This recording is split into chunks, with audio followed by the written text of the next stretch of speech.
गोपाल कृष्ण भगवान की जय. पुढे आता एके दिवशी इंद्रप्रस्थाला युधिष्ठिराच्या सभेत सगळे बसले होते आणि युधिष्ठिराने श्रीकृष्णाला आपला मनोदय सांगितला की कृष्णा, आमचा सगळ्या भावांचा मनोदय आहे की आपण एक राजसूय यज्ञ करावा. या यज्ञामध्ये आपल्या सहाय्याची आम्हाला नितांत आवश्यकता आहे. तर असं आपलं सहाय्य आम्हाला मिळावं अशी विनंती त्यांनी केली. कृष्णाने तत्परतेने सगळ्या यज्ञाच्या साहित्याची कशी जमवाजमव करायची, कोणाकोणाला काय काय कामं सांगायची याचे सविस्तर निर्देश दिले. चारी भावांना धर्माच्या, भीम, अर्जुन, नकुल, सहदेव चारी भावांना 4 दिशांना दिग्विजय करायला पाठवावं असं ठरलं. त्यातील भीमाला मद्रदेशीय वीरांसह पूर्व दिशेला पाठवलं. सर्वांनी अनेक राजांना जिंकून, शरण आणून, मैत्री संपादन करून अगणित संपत्ती आणली आणि सम्राट धर्मराजाला दिली. फक्त आता जरासंधावर विजय मिळालेला नव्हता. युधिष्ठिराने आता या बाबतीत कृष्णाचं मत विचारलं की हे कसं करावं, जरासंधाला कसं जिंकावं किंवा मारावं. कृष्णाने आधी आपल्याच सभेत यादवांच्या सल्लामसलत झालेलीच होती. विशेषतः उद्धवानी एकदम योग्य सल्ला दिला होता. त्याप्रमाणे कृष्ण म्हणाला, मी, अर्जुन आणि हा बलशाली भीम ब्राह्मणांचा वेश करून जातो. भिक्षा मागण्याच्या निमित्ताने जरासंधापर्यंत पोहोचतो आणि त्याला भिक्षा द्वंद्व युद्धाची मागतो.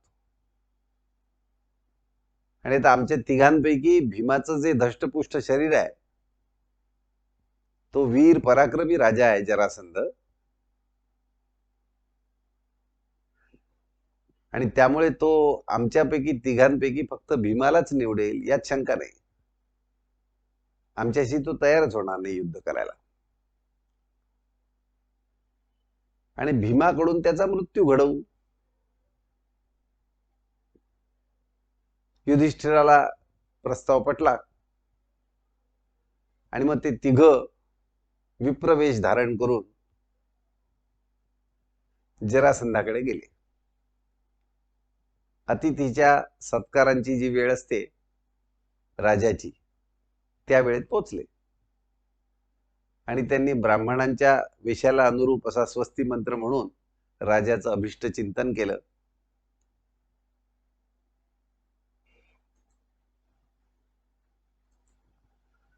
जरासंध म्हणाला, विप्रदेव, हे ब्राह्मण देवता, काय इच्छा आहे आपली?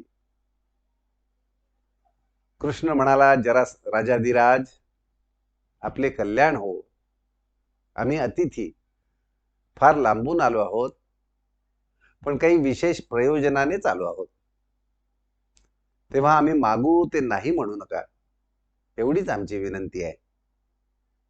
दानामुळे मिळणारी कीर्ती अक्षय असते. हरिश्चंद्र, रंतीदेव, शिबी, बली आणि मुद्गल त्यांच्या निर्मल यशाची ध्वजा अजून फडकते आहे, ती दानीपणाने. तेव्हा राजाधिराज, आमची विनंती अभेरू नये. म्हणजे आधी पार्श्वभूमी तयार केली की अगदी मनात आलं तरी आता जरासंधाला सहजासहजी आपली विनंती नाकारता येऊ नये, भिक्षा नाकारता येऊ नये. जरासंधाने जरा निरखून पाहिलं तर या सगळ्यांचे हात, बोट, मनगट ही योद्ध्यासारखी दिसत होती, क्षत्रियासारखी. हे काही ब्राह्मणासारखे त्यांचे हे अवयव नव्हते. त्याच्या मनात येऊन गेलं, न जाणो हे आपले शत्रू पण असू शकतात.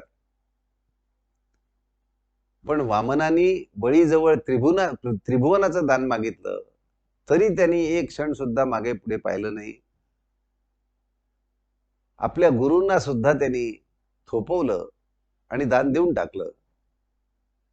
आज त्यामुळे बलीचं यश त्रिलोकी दुमदुमतंय. या देहाची नश्वरता तर आहेच, मग भीती कशाची? असू दे कोणी, क्षत्रिय असू देत, कोणी असू देत, काही मागू दे, मी नाही म्हणणार नाही. त्यांनी मनोमन निर्धार केला जरासंधाने. जरासंध त्यांना म्हणाला, हे ब्रह्मन, आपण मागा, मी नाही म्हणणार नाही. कृष्ण म्हणाला, राजाधिराज, मग ऐका तर. ब्राह्मणांचा वेश धारण केलेले आम्ही क्षत्रिय आहोत. आता सगळं उघड करून टाकलं कृष्णाने. हा जो मोठा दिसतो शरीराने, हा भीम, हा अर्जुन, आणि मग मी कृष्ण आहे. आम्ही आपल्याला द्वंद्व युद्धाची भिक्षा मागायला आलो आहोत.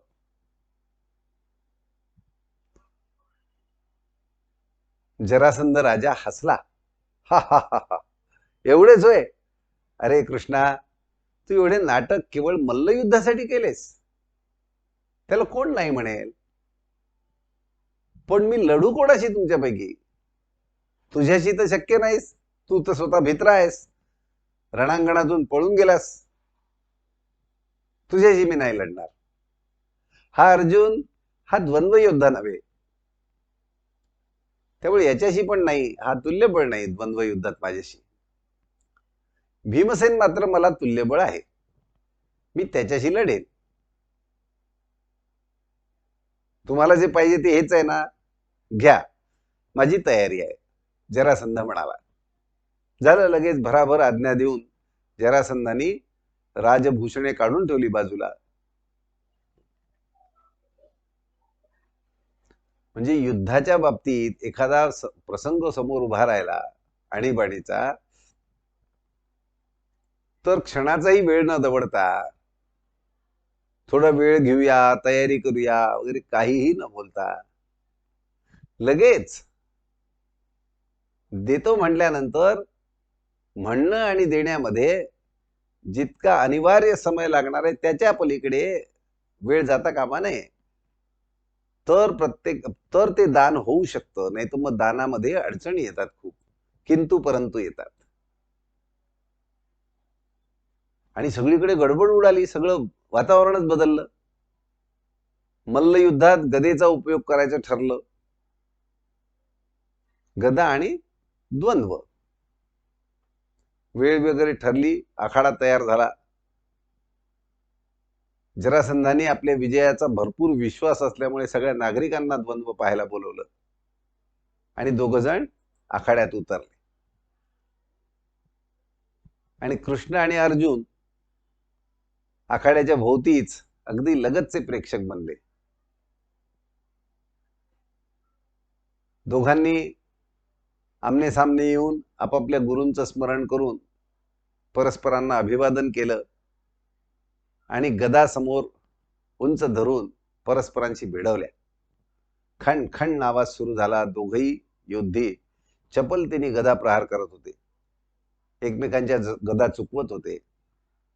शेवटी गदा एकमेकावर आपटून भंग पावल्या. मग त्या बाजूला पडल्यावर मुष्टियुद्ध सुरू झालं. एक दिवस गेला, दुसरा गेला, ठराविक काळापर्यंत ती द्वंद्व चालायचं आणि त्यानंतर त्या दिवशीचा खेळ संपायचा दुसऱ्या दिवशी. असे 1-2 दिवस नाही, 28 दिवस युद्ध चाललं. कोणी मागे हटेना आणि काही चिन्ह दिसेना निकाल व्हायची. त्या दिवशी रात्री भीम कृष्णाला म्हणाला, आता या दुष्टाच्या मरणाची युक्ती काढ बाबा. हे असं किती दिवस आपण युद्ध करत राहणार इकडे? श्रीकृष्णाने विचार केला. जरासंधाचा जन्म जरा नावाच्या राक्षसीने एका लहान अर्भकाच्या देहाचे डावे आणि उजवे असे 2 अंग उभी ती एकमेकांना जोडून याचा जन्म झालेला आहे. तेव्हा जरासंधाच्या देहाचे जर असेच उभे 2 भाग केले आणि ते परस्पर विरुद्ध बाजूला टाकले. डावीकडचं अंग उजवीकडे, उजवीकडचं डावीकडे.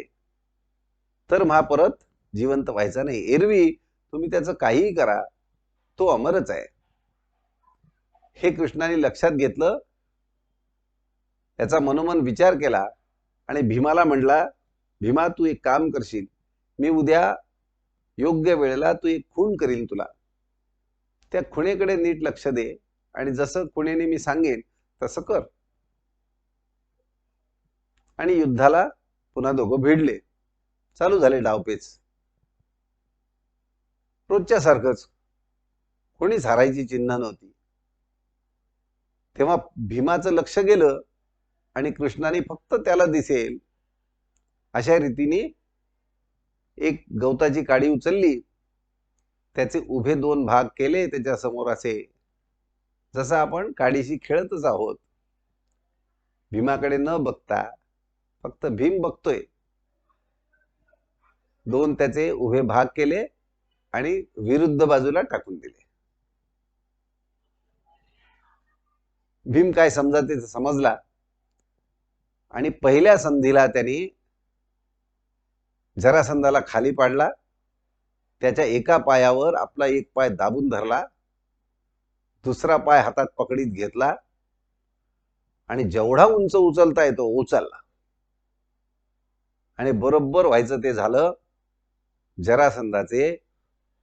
जरासंध चिरला गेला. त्याचं शरीर चिरलं गेलं मधून. बरोबर शरीराची शिवण असते आपल्या, त्या शिवणीतून चिरला गेला. दोन भाग झाल्यावर रक्ताच्या चिळकांड्या उडाल्या. भीमाच्या अंगावर सगळं रक्त माखून गेला तो. आणि त्यांनी ते दोन भाग शरीराचे ते दोन बरोबर विरुद्ध दिशांना फेकून दिले. एवढं केलं आणि जरासंध संपला. हाकार उडाला जिकडे तिकडे. नागरिकांमध्ये गोंधळ उडाला सगळा. भीम आणि कृष्णांनी एकत्र आणि अर्जुनाने एकत्र परस्परांना आलिंगन दिलं. त्यांचा विजय झाला होता. जरासंधाला मारण्यात यश आलं होतं आणि त्याच्या बंदीत असलेले 20 सहस्त्र राजे, त्या सगळ्यांना कृष्णाने जाऊन मुक्त केलं. जरासंधाचा पुत्र होता सहदेव, यालाच राज्याभिषेक केला आणि ब्राह्मण वेशात आलेले ते विलक्षण भिक्षेकरी क्षत्रिय वेशात परत इंद्रप्रस्थाला गेले. इंद्रप्रस्थाला आले. एक एक भूमिभार कमी कमी होत होता. कृष्णाचं कार्य अव्याहत ठरल्याप्रमाणे चाललेलं होतं. खरं पाहिलं तर ना त्याचं कोणाशी वैर ना कोणाशी मैत्री. सगळं वरकरणी, सगळ्यांना सम, सगळ्यांशी अत्यंत सम असलेला हा भगवान श्रीकृष्ण पूर्ण पुरुषोत्तम दिसताना वरकरणी शत्रू मित्र दिसतील, पण त्याच्या चित्तामध्ये त्याचा धक्का नाही, स्पर्श नाही. शिशुपालाची हकीकत आपल्याला माहिती आहे. मध्ये माझा उल्लेखही आला होता. शिशुपालाला जेव्हा जन्माला आला तेव्हा अतिरिक्त बोटं होती हाताना. आणि मग त्याला भविष्यवाणी केलेली होती की याचा शत्रू जेव्हा पहिल्यांदा पाहिल, म्हणजे याला मारणारा जो असेल तो जेव्हा याला पाहिल तेव्हा याची बोटं, अतिरिक्त बोटं झडून जातील. आणि जेव्हा प्रत्यक्ष कृष्ण त्याला बघायला गेला, आपल्या आत्याच्या मुलाला म्हणजे आत्ते भावाला बघायला गेला, तेव्हा त्या बाळाची बोटं गळून पडली. त्याच्या आईला लक्षात आलं भविष्यवाणीप्रमाणे कृष्णच याचा शत्रू आहे, म्हणजे कृष्णच याला मारणार आहे. ती म्हणली, का रे तू मारणार का याला? मी परवा बोललो तसं, यदि मारना ही पडा तो मारना ही पडेगा ना बुवा, असं तो तिलाच विचारतोय उलट. म्हणजे परिस्थितीच जर तशी आली तर दुसरं काय करणार. पण तरी त्यांनी आश्वासन दिलं आपल्या आत्याला की तू तसं घाबरू नकोस, याचे 100 अपराध होईपर्यंत मी याला नाही मारणार, व्यर्थ नाहीच मारणार. पण 100 अपराध पूर्ण झाले तर मात्र मारावंच लागेल. इकडे धर्मराजाच्या राजसूय यज्ञामध्ये अनेक ऋषी मुनी आले होते, राजे आले होते, तपस्वी आले होते, सर्व बाजूचे होते. कृष्णाच्या बाजूचे होते म्हणजे यादवांकडचे होते, कौरवांच्या बाजूचे होते, जरासंधाच्या मृत जरासंधाच्याही पक्षाचे होते. शिशुपालही त्यात आलेला होता. आणि सभेमध्ये अग्रपूजा त्याचा मान कोणाला द्यायचा? पितामह भीष्म होते, गुरु द्रोणाचार्य होते, कृपाचार्य होते. मग हा अग्रपूजेचा मान कुणाला द्यायचा अशी चर्चा सुरू झाली. कारण थोर लोक भरपूर होते, अशा मानाला पात्र असे लोक भरपूर होते. मग त्याच्यामध्ये सहदेवाने एक संयुक्तिक भाषण करून आपला युक्तिवाद मांडून श्रीकृष्णाचं नाव अग्रपूजेसाठी सुचवलं.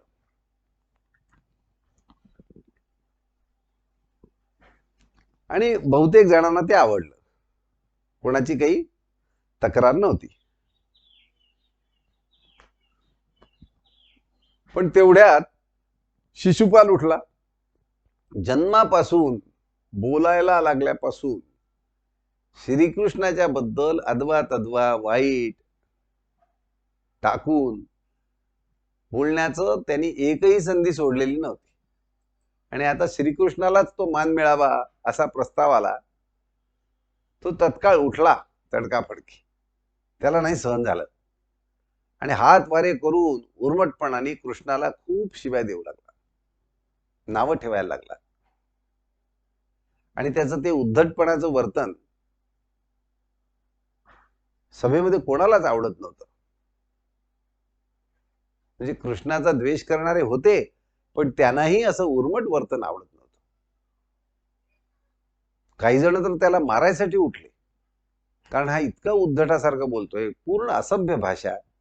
राज्यसभेमध्ये अशी भाषा नाही शोभत. पण ती भाषेचंही बंधन नाही, मर्यादा नाही. पण कृष्ण मात्र शांतपणे तो अपशब्दांचा भडीमार सहनच करत राहिला. इकडे हा भडीमार करतच राहिला. मध्येच एकदा बलराम दादा उठले, म्हणले, कृष्णा तू किती वेळ शांत बसतोयस, थांब याला मीच बघतो. कृष्णाने बलराम दादाने शांत केलं. दादा थांबा, त्याला बोलू द्या. बोल बोल म्हणले शिशुपाला, बोल. तो म्हणला, अरे तुझ्या परवानगीची गरज आहे का मला बोलायला? तू आहेस कोण आहे? गवळ्याचा पोरगा. तुझी काय अवकात आहे? तुझी काय पात्रता आहे? आणि परत आणखीन तो बोलत राहिला. आणि थोड्या वेळाने ताडकन तो जेव्हा त्याची सीमा ओलांडून गेली, 100ची गिनती पूर्ण झाली, निंदा करून करून विविध प्रकारे निंदा करत होता. कारण तेच चिंतन होतं आयुष्यभर. कृष्णाचे वाईट वाईट गुण त्याला ओढून ताणून त्याला लावत चिकटवत होता. आणि जेव्हा सीमेबाहेर बडबड गेली, मर्यादा ओलांडली, 100 अपराध पूर्ण झाले, तेव्हा कृष्ण उभा राहिला. तो उभा राहिल्याबरोबर जे शिशुपालाला आवरायला समजवायला आलेले होते, जागेवर उभे राहिले होते, हा सगळा प्रकार पाहून कृष्ण उभा राहिल्याबरोबर सगळे गप्प बसले, खाली बसून गेले आपापल्या स्थानावर. फक्त शिशुपाल समोर होता आणि महाराजांच्या आसनाच्या बाजूला थोड्या अंतरावर भगवान श्रीकृष्ण उभे होते. भगवान श्रीकृष्णाने क्षणभर आपले डोळे मिटले आणि चिंतन केलं सुदर्शन चक्राचं. तत्काळ सुदर्शन चक्र त्यांच्या हाती आलं आणि ते गर फिरायला लागलं. अत्यंत गतिमान चक्र ते चमचम चमचम करत होतं. शिशुपाल जरा दचकला मनामध्ये. सुदर्शन चक्र आलंय आता कृष्णाच्या हातात. आणि त्यांनी दटावलं शिशुपालाला. शिशुपाल, तू स्वतःचा तोल जाऊन बडबडतोयस आणि आता याला एकच शिक्षा राहिली, तू 100 अपराध पूर्ण केले आहेस. तुझ्या आईला मी वचन दिलं होतं की 100 अपराध भरेपर्यंत याला मी मारणार नाही, याला शिक्षा करणार नाही. आता तुझ्या उद्धाराची वेळ आली आणि हे घे म्हणून कृष्णाने आपलं सुदर्शन चक्र सोडलं त्याच्या दिशेने. ते दैदिप्यमान चक्र गेलं. एक क्षण नाही लागला. शिशुपालाचं धड खाली राहिलं आणि डोकं मानेपासून उडून 10-20 फूट जाऊन पडलं. जागेवर रक्ताच्या धारा पडल्या. एकदम वातावरण गंभीर होऊन गेलं. इतक्या वल्गना करणारं त्याचं ते मुख 10-20 फूट जमिनीवर जाऊन पडलं. सगळीकडे हाहाकार झाला. सगळी सभा स्तब्ध झाली आणि सुदर्शन चक्र परत जाऊन कृष्णाच्या अंगुलीवर स्थिरावलं. आणि यानंतर मात्र राजसूय यज्ञाच्या तयारीमध्ये, यज्ञ पुरा होण्यामध्ये कोणताही बाकी अडथळा आला नाही. कृष्णाला अग्रपूजेचा मान देऊन त्यांची अग्रपूजा झाली. प्रत्येकाचं भाग्य श्रीकृष्णाची अग्रपूजा आपल्या डोळ्यांसमोर होते आहे. कौरवही आले होते यज्ञासाठी, पण त्यांना ते वैभव पाहावे ना. दुर्योधनाला धर्माचं आणि कृष्णाचं जे काही वैभव तिथे होतं, त्यांनी जी राजधानी बसवली होती इंद्रप्रस्थ, त्याचं वैभव काही औरच होतं. ते काही दुर्योधनाला पाहावे ना. इतका मत्सर पेटलेला होता आणि त्यातच मुळातच हे वैभव पाहूनच तो तापलेला होता आतून, संतापाने, ईर्षेने, द्वेषाने, मत्सराने. त्या मयसभेत पोचले. मयसभेमध्ये अशी भूलभुलैया रचना केली होती की जमीन दिसेल तिथे पाणी असायचं, पाणी दिसते तिथे जमीन असायची, भिंत दिसते तिथे मोकळं असायचं, मोकळं दिसतं तिथे भिंत असायची. त्यामुळे प्रचंड धडपड व्हायची. ज्यांना आधी कल्पना आहे सगळी रचना कशी आहे, ते ठीक चालत होते. म्हणजे पांडव मुख्यतः, जे त्या जागेशी सरावलेले होते. पण बाकी दुर्योधनाची खूपच फजिती झाली. तो जमीन आहे म्हणून पाऊल टाकायला गेला आणि धपकन पाण्यात पडला. आणि त्यामुळे तो जो पडला एकदम भिजून गेला. अवतीभोवती असलेले सगळे हसले. द्रौपदी पण योगायोगाने तिथे होती. ती हसली थोडी कुचेष्टाही करून टाकली. ती म्हणाली, आंधळ्याचा पुत्र आंधळाच. त्यामुळे दुर्योधन आणि दुःशासन भयंकर रागावले. काही करता येत नव्हतं, त्यांच्या राजधानीत होते.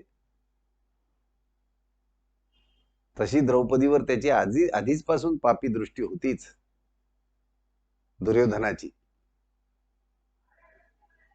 पण खर तर द्रौपदी शिवाय इतर पांडव आणि अनेक लोक जे जे आजूबाजूला होते ते हसले दुर्योधनाला. स्वाभाविक हसू येतं अशा वेळेला कोणाची फजिती झाली तर. पण ते काय अगदी मुद्दाम चिडवायला नसतं. तो दुर्योधनाला भयंकर अपमान लागला. तो मुकाट्याने हस्तिनापूरला परत गेला. इकडे शिशुपालाचा वध झाला युधिष्ठिराच्या यज्ञात. आणि दुर्योधनाने मात्र परत जाता जाताच पांडवांचा समूळ नाश करण्याचा प्रयत्न तिथपासून अखंड सुरू ठेवला. प्रचंड पेटला तो. असूयेने, द्वेषाने, मत्सराने वैर वाढतच गेलं. अर्थात भगवान श्रीकृष्ण होतेच समदृष्टी. जे काही होत होतं ते सगळं कार्य जमिनीचा दुष्टांचा भूभार, भूवरचा जमिनीचा दुष्टांचा भार कमी करण्याकडे सगळी दिशा होती या सगळ्या घटनांची. सगळा घटनाक्रम भूभार हरण करण्याकडे चाललेला होता. दुष्टांचा भूभार घटवण्याकडे. आणि म्हणून महाभारत युद्ध अनिवार्य होतं. ज्या कामासाठी, ज्या उद्देशाने भगवंतांनी हा अवतार ग्रहण केला होता, ते अवतार कार्य होतं ते दुष्टांचा संहार. आणि म्हणून हे युद्ध होणं अनिवार्य होतं. त्याप्रमाणेच सगळ्यांचे स्वभाव, भूमिका, एका बाजूला परम शांती, तडजोडीची भूमिका पांडवांच्याकडनं, सहिष्णुतेची भूमिका, आणि दुसऱ्या बाजूला अत्यंत वैर, अत्यंत द्वेष, अत्यंत मत्सर.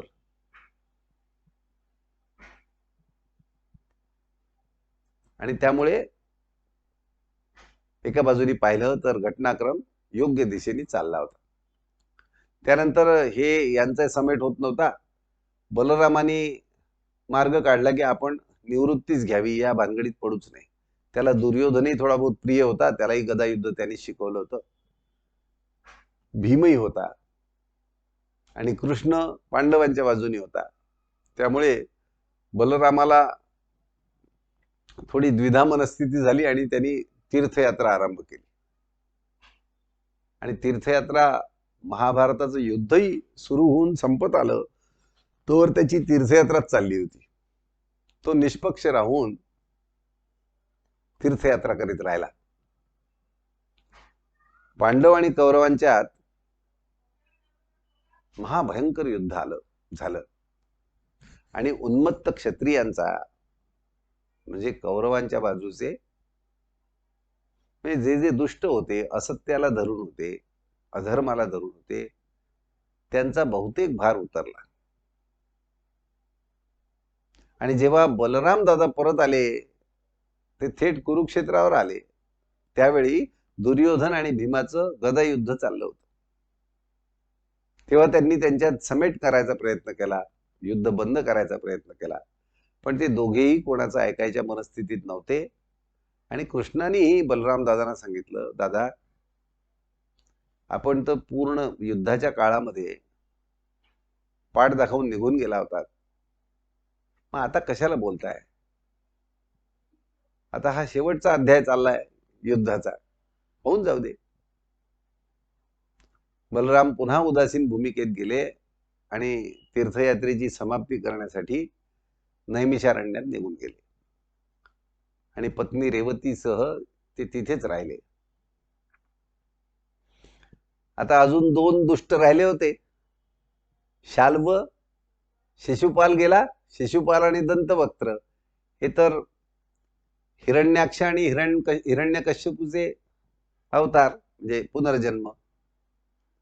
आणि शाल्व एक राजा असा होता की ज्याला कृष्णाचा अत्यंत द्वेष होता.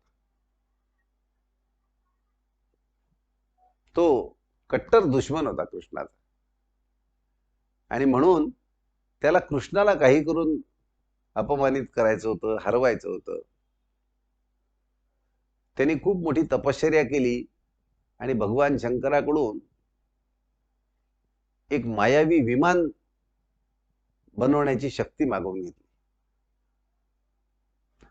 आणि ते त्यांनी विमान बनवलं. ते विमान क्षणात अदृश्य व्हायचं, क्षणात दृश्य व्हायचं आणि खूप करामती करू शकायचं, असं विमान केलं. आणि तो थेट ते विमान घेऊन कृष्णाला हिणवायला लागला आणि त्याच्यावर चालून आला. कृष्णाने त्याला उत्तर दिलं. खूप गतीने शरवर्षाव करून शाल्वाला कृष्णाने घायाळ केलं आणि गतीने, तीव्र गतीने गदा मारून सौभ विमानाचे शतशः तुकडे केले. प्रचंड स्फोट झाला. पण तो स्फोट होण्यापूर्वीच शाल्वानी गदा घेऊन भूमीवर उडी मारली होती. तो धावत कृष्णावर चाल करून आला. तेवढ्यात कृष्णाने आपल्या त्रिशूळाने त्याची गदा उडवली आणि सुदर्शन चक्राने झटकन शाल्वाचं मस्तक उडवलं. आता युद्ध आटोपत आलं. मध्ये शाल्वाने आपल्या मायावी शक्तींचा बुद्धिभेद करायचा भरपूर प्रयत्न केला आणि आता शाल्वच मरण पावला. त्यामुळे युद्ध आटोपलाय असं वाटतं. तोच आपल्या शकुनी मामा, दुर्योधनाचा मामा, त्याचा मुलगा वृकासूर सॉरी, त्याचा त्याचा मुलगा नाही. युद्ध युद्ध आटोपले असं वाटतंय तोपर्यंत देशाचा, करुष देशाचा राजा दंतवक्त्र याच्या आत्ते भाऊ कृष्णाचा, तो फक्त गदा घेऊन आला हाती आणि अगदी गतीने आला, जबरदस्त सूर मारल्यासारखा आला. एकटाच निर्भय, दात ओठ खात, गर्जना करत, पायाने भूमीवर पाय दणादण आपटत भूमी हादरून चालली होती. आणि त्यांनी येऊन थेट कृष्णाच्या खांद्यावर दाण दिशी गदेचा प्रहार केला. म्हणजे इतका तो गतीने आला, इतका वेगाने आला की कृष्णाच्या खांद्यावर गदेचा प्रहार झाला. पण तो गदेचा प्रहार कृष्णाने लिलया झेलला आणि लगेच आपल्या गदेचा एक जबरदस्त तडाखा दंतवक्त्राच्या छातीवर मारला. त्याची छाती हातोहात फुटली तिथेच. तो हातपाय झाडीत धाडकन भूमीवर कोसळला आणि गतप्राण झाला. अशा प्रकारे दंतवक्त्र गेला. शिशुपाल आत्ताच गेलेला आहे युधिष्ठिराच्या सभेमध्ये. अशा प्रकारे बहुतांशी दुष्टांचा संहार झाला.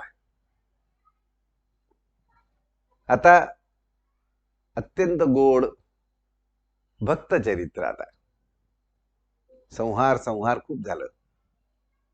ती गोडी कालपर्यंत जी होती, रासलीलेपर्यंत ती परमोच्च बिंदूला पोचली होती.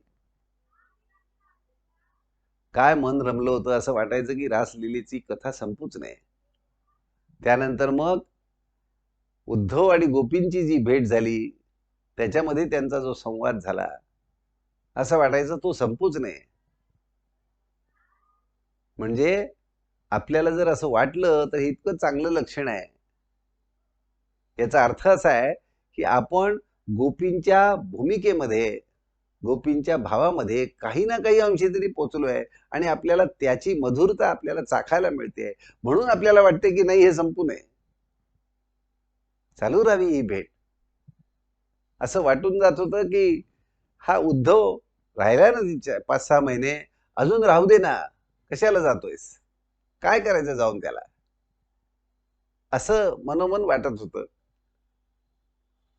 असं जर वाटलं तर समजायचं काही ना काही शुभ शकून आहे. आपण त्या भक्तिप्रेमामध्ये, गोपी भाव ज्याला म्हणतात, गोपींचं जे प्रेम आहे ते अत्यंत पवित्र प्रेम, अत्युच्च दर्जाचं प्रेम, त्या प्रेमाची आपल्याला आस, भूक, गोडी लागलेली आहे, असा याचा अर्थ आहे. आता आपण अशीच एक भक्त भेट भगवंताची, ती म्हणजे आपल्या सगळ्यांच्या लक्षात आलंच असेल, श्रीकृष्ण सुदामा भेट, ती आता पाहूया. सुदामा हा सांदीपनी आश्रमातला श्रीकृष्णांचा वर्गमित्र, आश्रममित्र, अध्ययन मित्र, सहाध्यायी, पण चांगला घट्ट मित्र. आश्रमात असताना दोघं एकमेकांच्या सोबत बराच काळ राहिले, एकमेकांचं मन एकमेकांना सांगत राहिले, सुखदुःख वाटून घेत राहिले. आता दोघांच्या प्रारब्धानी एक साक्षात भगवानच होते आणि द्वारकेचे द्वारकाधीश झाले.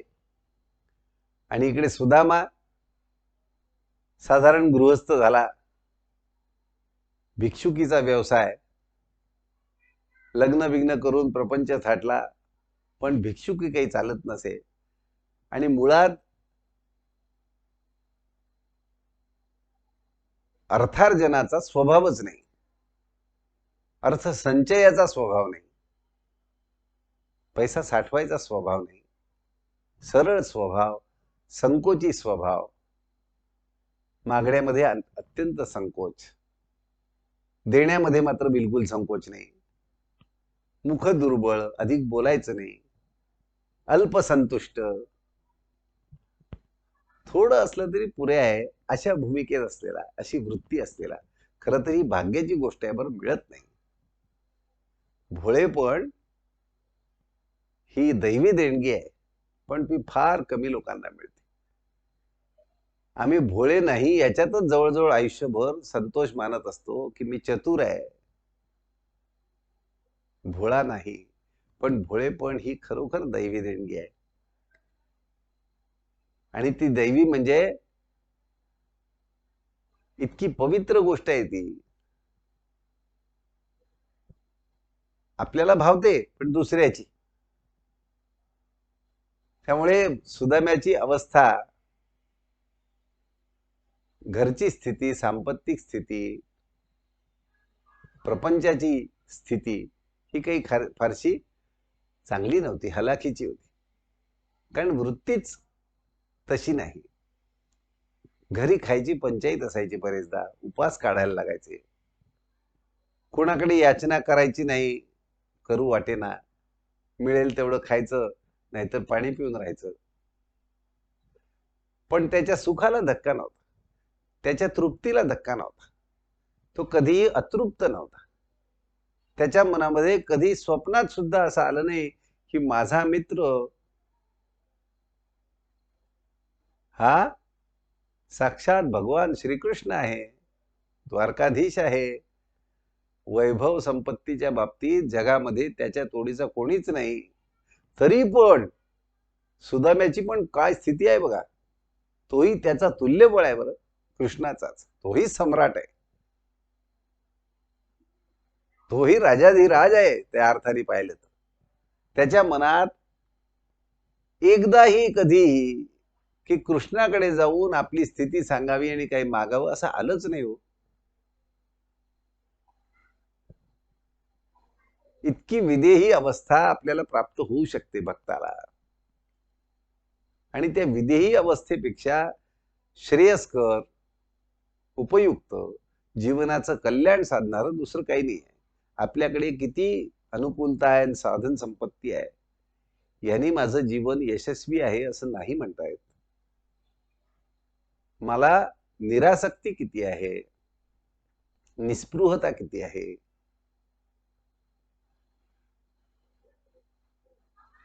परमात्मा भाव किती आहे, परमात्म्याच्या ठिकाणी प्रेम किती आहे, हवे नको पण किती कमी आहे, याच्यावर माझी श्रीमंती खरी तर ठरते. असा त्याचा संसार चालला होता. फक्त कृष्णाच्या बाबतीत तो काय करत असेल, सतत आठवणीत मात्र राहायचा कृष्णाच्या. पत्नीला त्याचं कौतुक सांगत राहायचा सारखं. त्याचं वैभव, त्याचं औदार्य, कंसवधापर्यंतचे सगळे पराक्रम तर कृष्णानेच आश्रमात असताना सांगितले होते त्याला. कारण ते आश्रमात जाण्यापूर्वी झाले होते आणि त्यानंतरचे कानावर येतच होते. त्यामुळे सुदामा पत्नीला सगळं सांगत असायचं. अहो, भगवंताचं वर्णन एक प्रकारे नामस्मरणच आहे ना. नामस्मरणच होत त्याचं. कृष्णाचं चरित्र सांगत राहायचं. सुदामा आपलं दारिद्र्य विसरून पत्नीला कृष्णाचाच मोठेपणा सांगायचा सतत. त्याला दारिद्र्य लक्षातच राहायचं नाही. पण पत्नीला वाटायचं एवढा मोठा मित्र आहे, बापरे, जगदीश याचा मित्र आहे हो, साधा सुद्धा नाहीच. त्याच्याकडे जाऊन सहाय्य करायला का सांगत नाही, मदत करायला का सांगत नाही.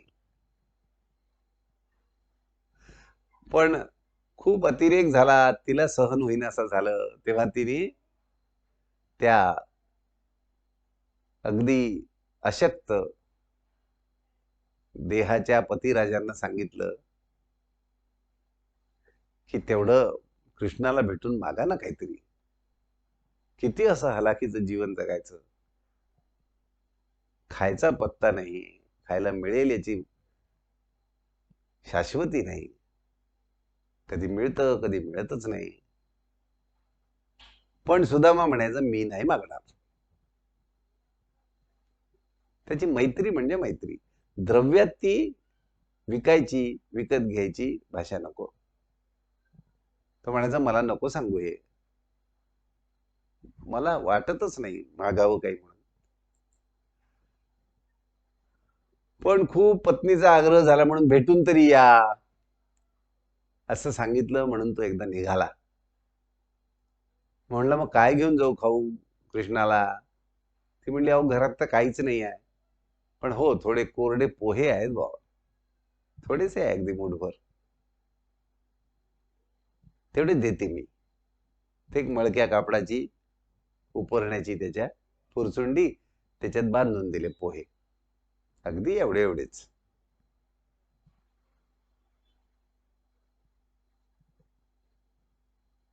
शेवटी तो पत्नीच्या सांगण्यावरून निघाला. त्याच्या मनात आलं त्या कृष्णाजवळ हे धनधान्य प्रपंचातलं मागण्यात काय अर्थ आहे? वाटेल तेवढं देईल, पण मी त्याचा मित्र आहे ना, मी कशाला मागेन? मी फक्त प्रेमाने भेटीन, कारण प्रेमच तर आमच्यातला दुवा आहे. पण आता खरंच किती मोठा झाला असेल नाही, आता काय विलक्षण तेजस्वी दिसत असेल, मला ओळखेल की नाही कोण जाणे. म्हणून पोह्याची पुरचुंडी बांधली उपरण्याला आणि सुदामा निघाला. पत्नीने जाता जाता एकदा आठवण करून दिली, मागायला विसरू नका हा. पण तिच्या डोळ्यात बिचारीच्या पाणी आलं होतं, कारण ती ते विवंचना, अडचण,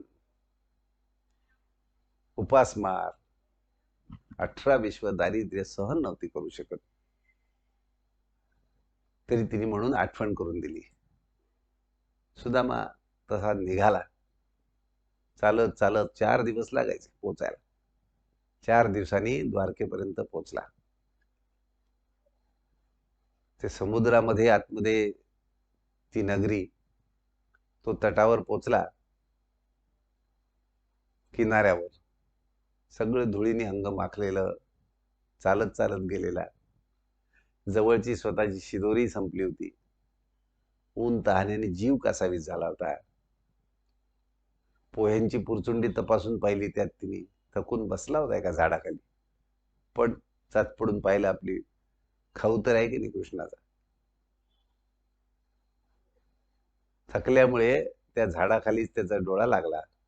झोप आली त्याला. आणि सागराच्या वरून वारं येत होतं समुद्रावरून.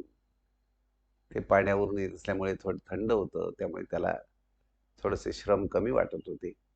झोपही चांगली लागली. थोड्या वेळाने एकदम हाक आली आणि त्या हाकेने तो जागे झाला. ब्राह्मण श्रेष्ठा, उठा, आपण कुठून आलात?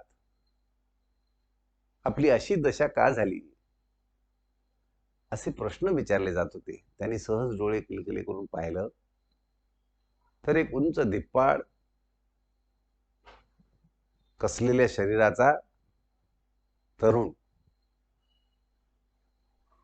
अंगावर खड्ग, धनुष्यबाण, पाश सगळे होते, अस्त्रशस्त्र. अरे बापरे, शिपायाला बघून जसं आपण पोलीस आपल्याला काही विचारायला आलो की आपण थोडेसे घाबरल्यासारखे होतो. मला काय विचारतो? एक किस्सा सांगतो तुम्हाला. एकदा मी दिल्ली विमानतळावर कुठेतरी नागपूर मुंबईला कुठे यायसाठी म्हणून, पुण्याला यायसाठी म्हणून विमानतळावर चाललो होतो.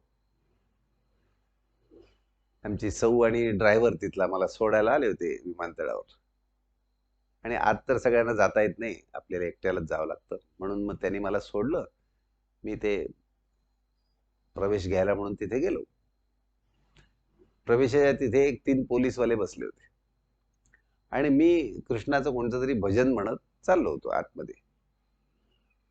हळूहळू गुणगुणत होतो मी. ते पोलीसवाल्याने ऐकत, बघा कृष्णाची पोच म्हणून सांगतोय बरं मी, कृष्णाची पोच किती किती अगणित लोकांच्या हृदयात पोचलेला आहे तो. ते भजन ऐकलं आणि तो पोलीसवाला मला म्हणला, सर. म्हणलं क्या है? सर भजन कह रहे, गा रहे आप? हाँ सर, सुना के जाइए ना, मतलब अगर समय है आपके पास तो 2 मिनिट तो लगेंगे म्हणलं. आता त्याला कृष्ण नामाची, कृष्ण भजनाची गोडी आहे बघून म्हटलं चलो ठीक आहे, अभी है आधा घंटा. म्हणून मी तिथे गेलो. त्यांनी मला 3 जण होते, त्यातला एक जण उठला आणि मला खुर्ची दिली त्यांनी माझ्या बाजूला उभा राहिला. आणि आमची आरती आणि ड्रायव्हर निघाले होते. आरतीने सहज मागे पाहिलं आत गेलो का मी म्हणून बघायला. तर मी तिथे पोलिसांच्या मध्ये बसलेला. ती ड्रायव्हरला म्हणाली, अरे थांब थांब थांब, सरांना पोलिसांनी का रोखलंय? धावत आले बघायला. म्हणजे अहो काय झालं सर? म्हणलं नाही, यांना भजन ऐकायचं. मी बसलोय. सांगायचा अर्थ असा, पोलीस आला समोर काही विचारायला, की दुर्दैवाने अशी स्थिती झालेली आहे की पोलीस खरं मित्र पाहिजे आपला, आपला रक्षक आहे तो समाजाचा, पण तो काय कोणास ठाऊक आपला शत्रूवतच आपल्याला वाटतो. तर तसं त्या सैनिकाचा आवाज ऐकला आणि प्रश्न ऐकले आणि सुदामा खडबडून उठला.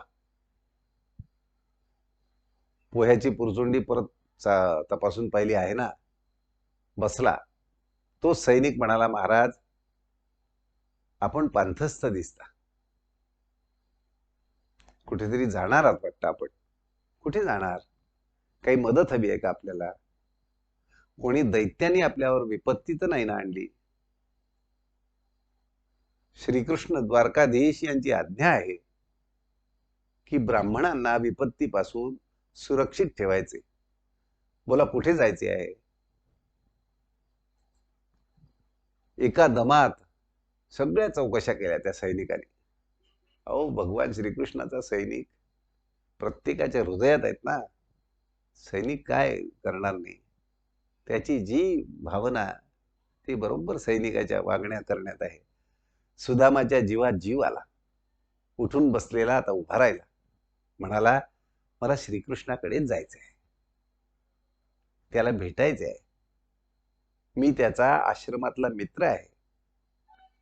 सैनिकाने खूप आस्थेने, अत्यंत आदराने, प्रेमाने सुदामाला द्वारकेत नेलं आणि अंतपुरात जिथे कृष्ण होता तिथपर्यंत पोचवायला सगळ्या व्यवस्था लावल्या. सगळे दरवाजे पार करत करत सुदामा पाहतोय सगळीकडे काय वैभव आहे, बाप रे बाप. त्या फरशीवर पाय ठेवायला त्याला नको वाटत होत. त्याचे पाय धुळीने माखलेले, जखमी झालेले, रस्त्यामध्ये चालून चालून 4 दिवस चालणं म्हणजे काही सोपं थोडंच आहे. आणि मग श्रीकृष्णाच्या 16,000 सदनांपैकी, महालांपैकी 16,000 अधिक एका सदनात प्रवेश केला सैनिकाच्या मार्गदर्शनानुसार. तेव्हा तर आनंदाने त्याचं हृदय धडधडायला लागलं. बघा, इतक्या वर्षांनी आपला तो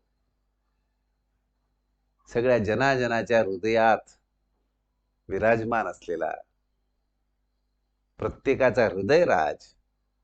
द्वारकाधीश तर छोटस आहे त्याचं राज्य, पण प्रत्येकाच्या हृदयावर राज्य करणारा माझा मित्र समोर दिसला. दारातून सैनिक आत गेला. 5-10 पळात दुसरा प्रहरी आला. सुदाम्याचा जीव हरखून गेला होता त्याचं सगळं ते वैभव पाहून.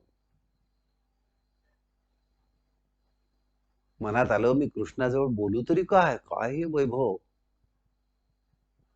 मला बोलायला जमेल की नाही? सगळ्या आठवणी मला ताज्या आहेत त्या आश्रमातल्या, पण त्याला काही लक्षात असेल की नाही किती व्याप करतोय तो. सगळ्या जगाचा व्याप चालवतोय, चारी दिशांना तो कार्य करतोय, उलाढाली करतोय मोठाल्या. त्याला काही लक्षात असेल की नाही? सैनिकांनी त्यांना त्या महाद्वारातून आत नेलं आणि एक छोट्या प्रांगणाच्या पलीकडे एक राजगृह होतं. तिथे तो आत गेला. बघतो पुढे तर आपल्या पत्नीसह मंचकावर असलेला, आता तो मोठा झालेला, प्रौढ वयाचा राजतेजाने मुखश्री किंवा मुख अगदी दैदिप्यमान दिसत होतं. श्याम सुंदर श्रीकृष्ण. अहो काय सांगायचं त्या श्रीकृष्णाचं. हा त्याच्याकडे जायचं तेवढ्यात त्यांनी याला पाहिलं, पटकन उठला आणि दोन्ही हात पुढे करून आलिंगन देण्यासाठी धावत आला कृष्ण आणि त्याला आपल्या मिठीत घेतलं. त्याच्या त्या सगळ्या मळक्या कपड्यानिशी धुळीने माखलेल्या अंगालाच आलिंगन दिलं. अहो त्याच्यातच आनंद आहे त्याला. कारण कृष्ण नाम चालू आहे अखंड आयुष्यभर.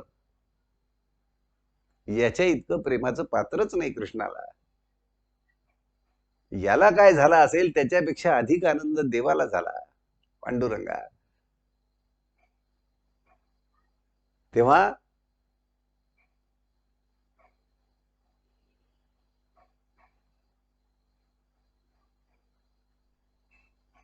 श्रीकृष्णाने त्याला आपल्या छातीशी आवळून धरलं, कट्ट मिठीत घेतलं. कितीतरी वेळ सगळ्या आठवणी अगदी फ्लॅश दिसावा तशा भर भर भर भर भर भर मनासमोरून पुढे सरकल्या. आश्रमामध्ये आमचं सहजीवन कसं होतं आणि श्रीकृष्ण मला धरून आहे थोड्या वेळाने सुद्धा मला कळलं. अरे सुदामा, किती वर्षांनी भेटलास रे. श्रीकृष्ण म्हणाला त्याला.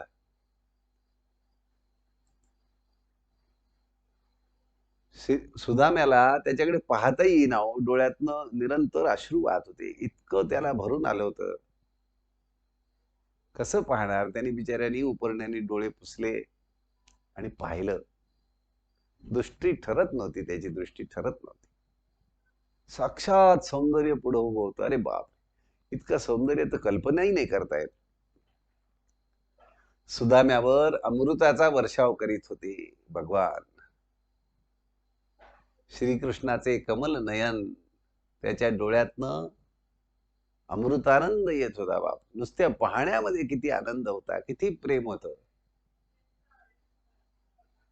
आणि त्याही डोळ्यातून आनंद अश्रूंच्या धारा वाहत होत्या. श्रीकृष्ण सुद्धा आनंदाने रडत होता. कारण जेव्हा अतीव आनंद होतो आणि त्यात तो असा सात्विक असतो तेव्हा त्याला शब्दांनी व्यक्तच करता येत नाही. शब्दांच्या पलीकडे असतो तो. म्हणून अश्रूच फक्त त्याचं एक्सप्रेशन आहे. त्याला अश्रूंनीच व्यक्त करता येतं. अशा आनंदाच्या अश्रूच्या धारा दोन्हीकडून वाहत होत्या. थोडा वेळ दोघंही आपापल्या एकमेकांच्या मिठीमध्ये काय भावावस्थित होते वर्णनातीत आहे.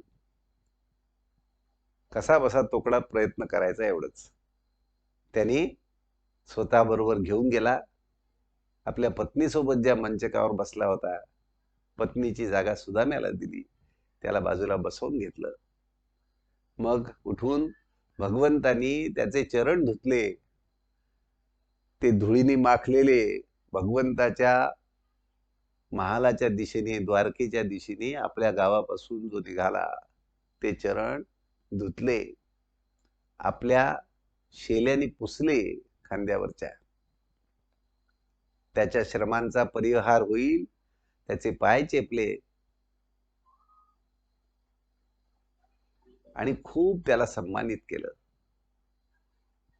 त्याला मनोमन तृप्ती होईल इतकी त्याची बरदास्त केली. आतिथ्य केलं.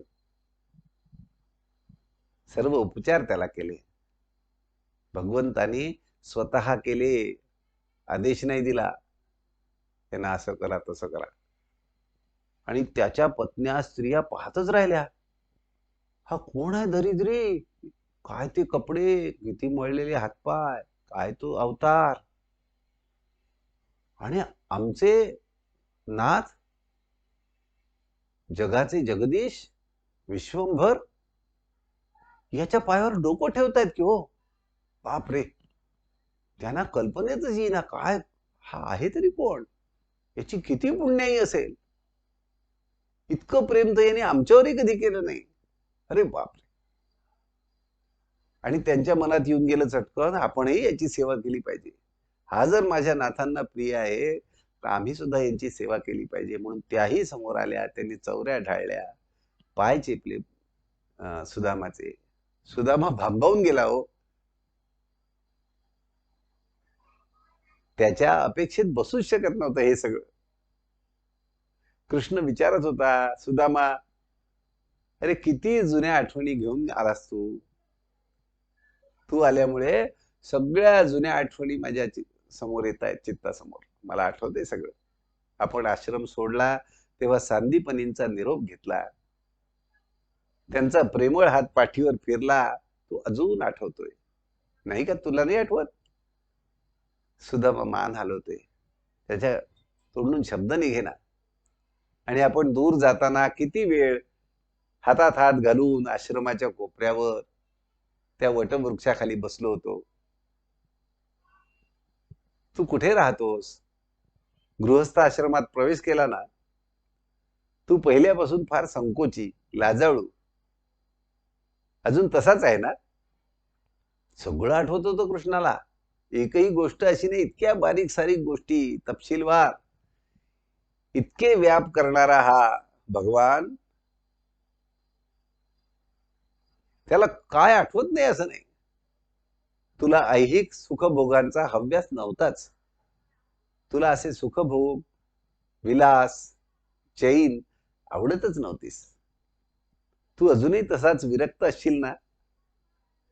वासनांवर व मायेवर विजय मिळवलेले तुझ्यासारखे व्रती लोक विरळाच रे सुदामा. वासनांवर आणि मायेवर, मोहांवर ज्यांनी विजय मिळवलाय खरा खुरा, असे लोक फारच दुर्मिळ. आणि खरं तर आश्रमात हेच शिकायचं असतं.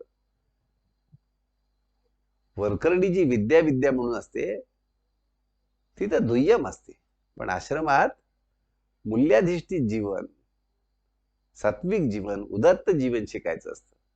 मोक्षाचा मार्ग कसा चालायचा हे गुरु सांगतात. पण तसे करणारे फार थोडे असतात रे. पिता, उपनयन करणारा व आत्मज्ञानाचा उपदेश देणारा, असे 3 गुरु असतात. तुला आठवते ना? मी तर म्हणेन की तुझ्यात, माझ्यात सर्वत्र व्यापून असणारा आत्मा तो मीच आहे. हे ज्ञान गुरुसेवेने व गुरुकृपेनेच जे काही प्राप्त कर्तव्य असेल ते या आत्मदृष्टीने करणेच बरे. बरे, तुला मी काय नवे सांगणार? तू सुद्धा तेच शिकलायस. म्हणजे प्रत्येक कर्म, कर्तव्य या आत्मदृष्टीने सर्वत्र व्यापून असणारा सगळीकडे एकच एक आत्मा आहे, आणि तो परमात्मा श्रीकृष्ण आहे. म्हणून जे जे प्राप्त कर्तव्य असेल ते या आत्मदृष्टीने करणेच बरे. सहज म्हणतो, पर तुला मी काय सांगणार नवीन? तू आणि मी तर हेच शिकलोय, एकत्र शिकलोय. आश्रमात होतो तेव्हा रात्रभर आपण वनात पावसात अडकलो होतो. मग आपले गुरुजी शोधित आले होते आपल्याला. ते आठवतं का रे तुला? आपण सेवा केली म्हणून खूप संतुष्ट होऊन त्यावेळी त्यांनी कसा भरल्या हृदयाने आशीर्वाद दिला होता. म्हणाले होते, मुलांनो, तुमची सेवा विद्या सफळ होईल. सुदामा आनंदाने डोलत होता. कृष्ण त्याला सांगतोय सगळ्या आठवणी. त्याला शंका होती, याला काही आठवत असेल की नाही आपलं आश्रम जीवन.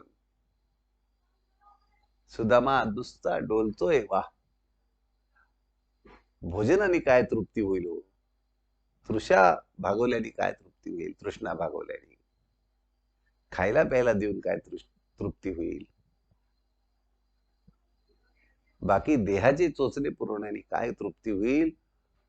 त्याच्या आत्म्यालाच इतका आनंद होत होता. कृष्णाने काढलेल्या आठवणी, बालपणाच्या आठवणी, त्याचे मन खरंच नाचू लागलं. त्याचं मन नाचू लागलं. खूप आनंद विभोर झाला.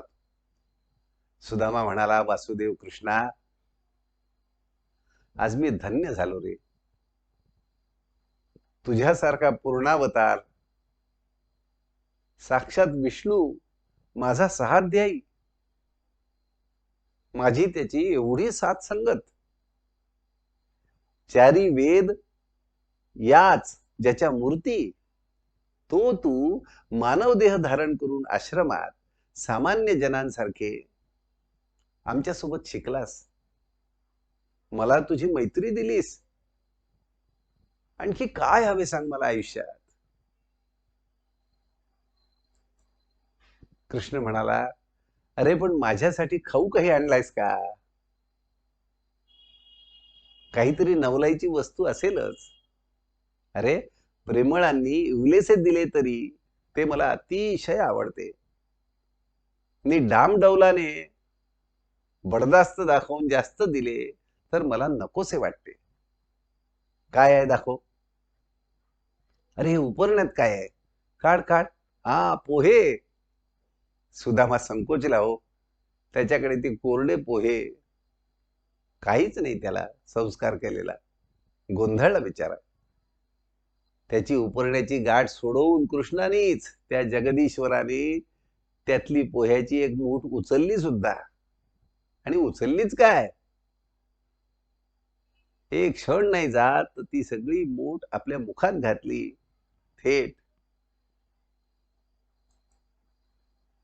अरे हे पोहे खाऊन त्रैलोक्याचे पोट भरले रे. लपवून कशाला ठेवलेस? असे म्हणत कृष्णाने दुसरी मूठ भरून पोहे घेतले. तो ती मूठ रुक्मिणीने धरलीच व म्हणाली, नाथ हा माझा भाग आहे, तुम्ही एकच मूठभर घेतलेत. तेवढे इह परलोकात मनुष्याला सर्व समृद्धी मिळण्यास पुरेसे आहे.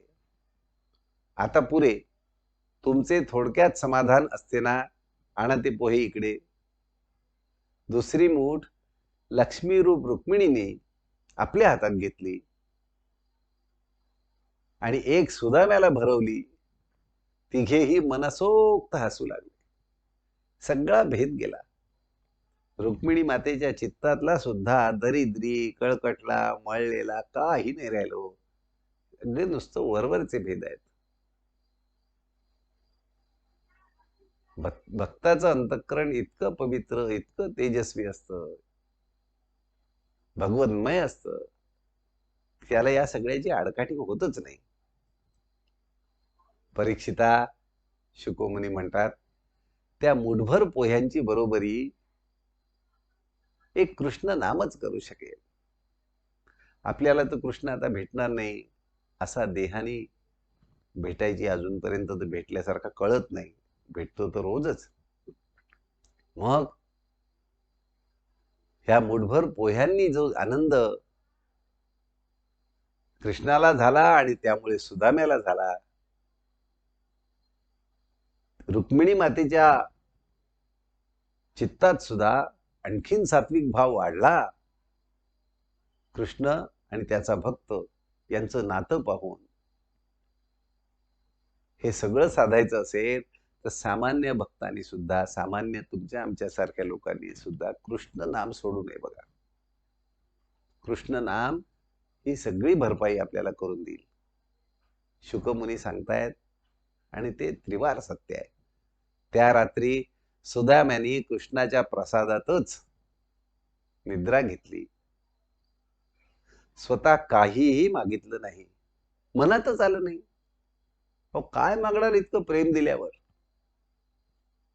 प्रेमापेक्षा काय मौल्यवान असेल, काय टिकाऊ असेल? कृष्णाच्या मधुर आणि स्नेहयुक्त भाषणाने सगळं विसरूनच गेलो. आणि मागू तरी कसं? कृष्णाने विरक्तीच्याच गोष्टी काढल्या. तिथे मी काय बोलणार की मी द्रव्याचे सहाय्य मागायला आलो म्हणून? पत्नीची आठवण होऊन त्याच्या डोक्यात हे विचार यायचे, पण काही वावच नव्हता मागायला. भगवंतानी तर सुरुवातीला तू किती विरक्त आहेस त्याची आठवण सांगितली आणि खात्री दिली की तू अजूनही तसाच असणार आहेस. तिथे मला बोलायला वावच नाही. असा विचार करीत करीत तो निवांत झोपेच्या अधीन झाला, झोपला. त्याचे वाटेचे जे मळके कपडे आणून ठेवले होते ते कृष्णाने एका गाठोड्यात बांधून ठेवले. त्याला सुंदर मऊ कपडे तिथे असताना घालायला दिले. सकाळी जागा झाला आणि मित्रप्रेमाने हृदय भरून आलं आणि आता जायची वेळ झाली म्हणून तो कृष्णाचा निरोप घेऊन आपली पुन्हा जुनी वस्त्र त्यांनी अंगावर घातली आणि मनोमन निर्धार केला काहीही मागायचं नाही.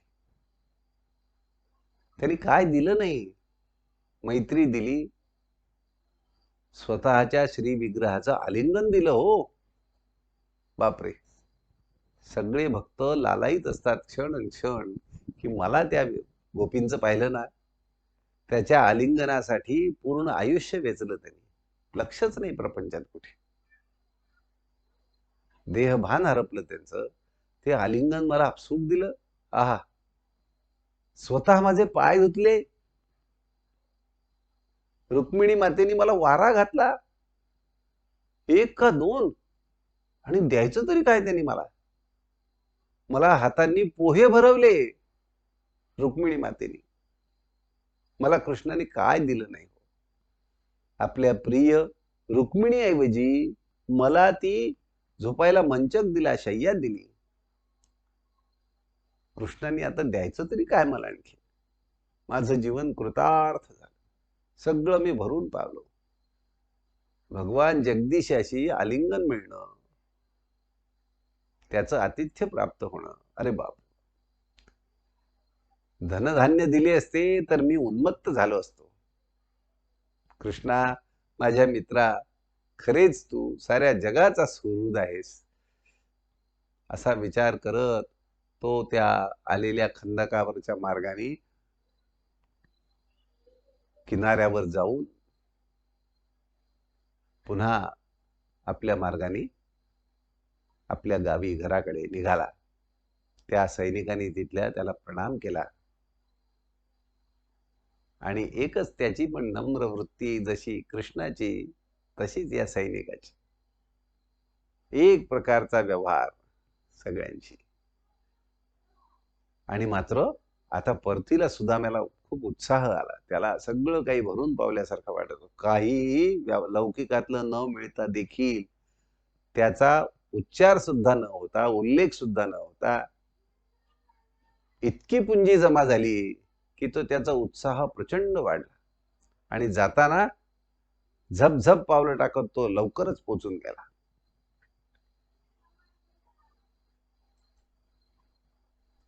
आणि जसा नगरीच्या जवळ गेला पाहतो तो आपल्या गावाच्या काहीच खाणाखुणा दिसेना. ती जुनी घरं, पेठा काहीच नव्हतं तिथे. खूपच असं वैभवशाली नगर दिसत होतं. आणि घरं सुद्धा अशी खूपच नवीन वैभवशाली दिसत होती. सुसज्ज घरं दिसत होती. रस्ते बिस्ते सगळं अगदी अत्यंत विकसित असं नगर सर्वार्थाने. त्याला क्षणभर वाटला, बरं वाटतं नाही चुकले, कुठे आलो मी. पण तेवढ्यात काही जणांनी त्याला पाहिलं आणि ते, अरे आले आले सुदामदेव आले, अशी चर्चा सुरू झाली. आणि थोड्या वेळात पाहतो तर नखशिखांत दागिन्यांनी भूषणांनी नटलेली अत्यंत नूतन आणि देखणी वस्त्र प्रावरण नेसलेली त्याची पत्नी, आतापर्यंतच्या दारिद्र्यामुळे शरीर अगदी कृश होतं तरी त्या सगळ्या दागिन्यांनी नटलेली पंचारती घेऊन दासींसह लगबगीने पुढे आली. सुदामदेव, मी दचकलो. सुदामदेव सुदामा दचकला. मी तर सुदामा आहे, आतापर्यंत सुदामाच होतो जाईस्तवर. माझा सुदामदेव कसा झाला, केव्हा झाला? सुदामा चंबा करीत पुढे गेला. सारं नगरच कायापालट झाल्यासारखं झालं होतं. कृष्णाने आपल्या महायोग शक्तीने सुदामाला मोठ्या वैभवाचा वाटेकरी केला होता. पण ते वैभव पेलायची जी धारणा अंतःकरणात लागते, निस्पृहता लागते, अनासक्ती लागते, वैराग्य लागतं, ते त्याच्याकडे पुरेपूर होतं. तो हे पेलू शकतो. त्यांनी तो भरकटणार नाही, वाहवत नाही जाणार. भगवंताच्या प्रेमापासून, भक्तीपासून विचलित नाही होणार याची खात्री होती परमात्म्याला, म्हणून दिलं हो. आणि परीक्षिता, शुकमुनी सांगतायत, ते सुद्धा रंगून गेले तो कथा सांगताना. परीक्षिताचं तर काही बोलायची सोयच नाही. त्याच्या नेत्रांना अखंड अश्रुधारा आहेत. काय भक्तीचं ऐश्वर आहे. या लौकिक ऐश्वर्यानी हे सगळं चमचम जे दिसतंय सगळीकडे, त्यांनी मला कृष्ण अंतरे येईल का काय, अशी सतत भीती सुदामाच्या मनात असल्यामुळे तो ह्या सगळ्यापासून अलिप्तच राहिला. त्या नगरात राहून सुद्धा त्यांनी कधीही कशाची आस धरली नाही. कोणत्याही गोष्टीची अपेक्षा धरली नाही. तो कमलपत्र जसं पाण्यात राहतं, त्याला चिखल लागत नाही, तसा तो अलिप्त राहिला आयुष्यभर. परीक्षिता, भगवंताजवळ मागून काय मिळणार? मागणाऱ्याची बुद्धी कोती पडते.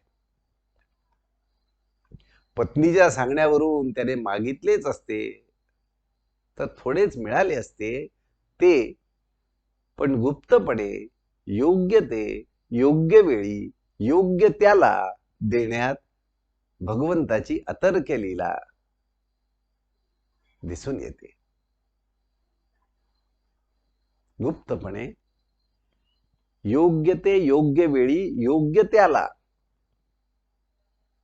मी म्हटलं ना, ज्याची भक्ती अशी परिपक्व झाली आहे, ज्याच्या चित्तामध्ये आसक्तीचा लेश नाही, ज्याच्या चित्तामध्ये मोहाचा लेश नाही, अशा भक्ताला मिळून उपयोग, नाही तर फजितीच व्हायची.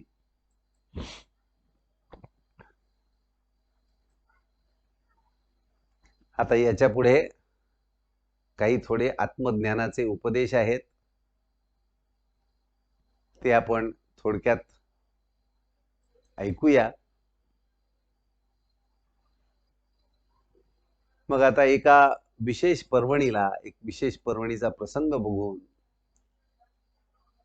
सर्व यादव, भारतभरातले अनेक राजे, अनेक थोर लोक, अनेक राजघराणी, ऋषीमुनी सगळे समंत पंचक तीर्थावर एकत्र जमले होते.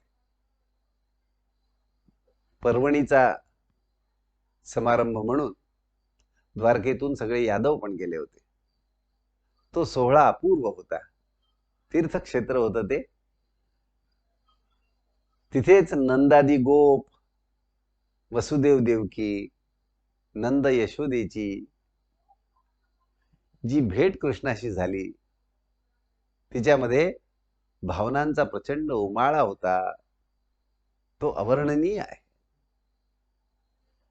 गोपींनाही याच ठिकाणी श्रीकृष्णाने परमश्रेष्ठ भक्ती योगाचं ज्ञान दिलं.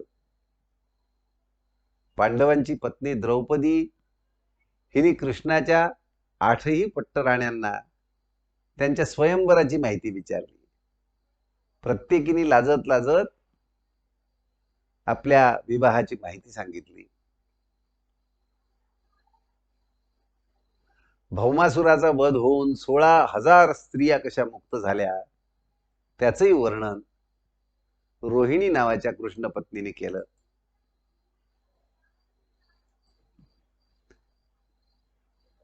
तीर्थस्थानात त्यावेळी कृष्ण बलरामाचे दर्शन घेण्यासाठी अनेक ऋषी आले, कारण हे विष्णू आणि शेषाचे अवतार होते ना. तेव्हा परमात्मा श्रीकृष्णाने अत्यंत महत्वाचे धर्मविषयक प्रवचन केले आणि तीर्थस्थानातील पाण्यात स्नान करण्यापेक्षा, बघा महत्वाचं आहे, तीर्थस्थानातील पाण्यात स्नान करण्यापेक्षा ऋषी मुनींच्या संगतीचे पुण्य जास्त महत्वाचे आहे.